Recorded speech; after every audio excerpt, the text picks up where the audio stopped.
বাবরি মসজিদে প্রথম আঘাত করা ব্যক্তির যে পরিণতি হয়েছিল তা জানলে যে কেউ অবাক হতে বাধ্য হবে।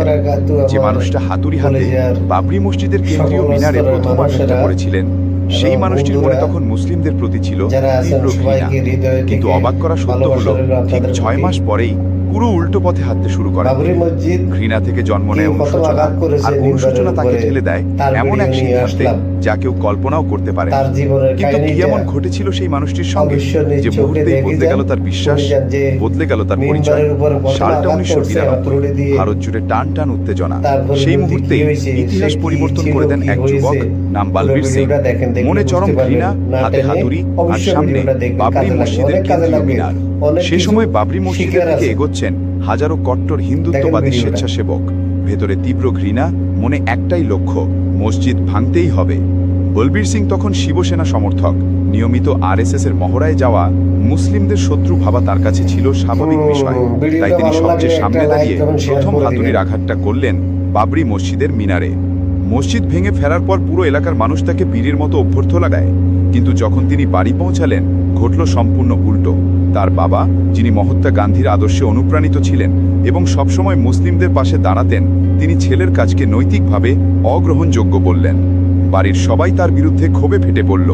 কেউ গর্বিত হয়নি, কেউ তাকে নায়ক ভাবেনি, বরং নিন্দা, অপমান আর এক ধরনের কঠিন বুকে লাগা নীরব প্রত্যাখ্যান তার দিকে ছুটে এলো।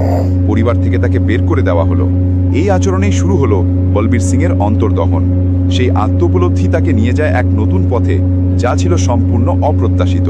তিনি পরিচিত হন মাওলানা কালিম সিদ্দিকীর সঙ্গে। মৌলানার আচরণ, জীবনযাপন এবং গভীর মানবিকতা বলবীর সিংকে ধীরে ধীরে ভিতর থেকে নাড়িয়ে দেয়। পরিবারের মূল্যবোধ, বাবার শান্তিপূর্ণ আদর্শ আর নিজের ভুলের ভার সবকিছু একত্রে তাকে প্রশ্ন করতে বাধ্য করে নিজের অতীতকে। 1993 সালের 1 জুন সেই দিনটি তার জীবনের বড় মোড় পরিবর্তনের দিন। বলবীর সিং ইসলাম গ্রহণ করে নতুন নাম নিলেন মোহাম্মদ আমির। তিনি শুধু ধর্মান্তরিত হলেন না, বরং নিজের ভুলের জন্য তওবা করে নিলেন এক অসাধারণ প্রতিজ্ঞা। তিনি 100টি মসজিদ নির্মাণ করবেন।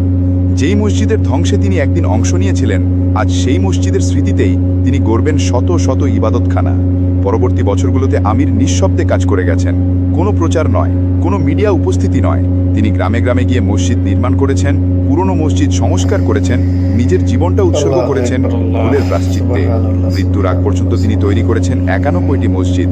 বাকি ছিল মাত্র 9টি, যা সম্পূর্ণ করতে পারেননি 2021 সালে মৃত্যুর কারণে। বলবীর সিং থেকে মোহাম্মদ আমির হয়ে ওঠার গল্প শুধু ধর্মান্তরিত হওয়ার গল্প নয়, এটা মানবিক জাগরণের গল্প। এটা ঘৃণা থেকে ভালোবাসায় ফেরার গল্প, ভুল বুঝতে পারার গল্প।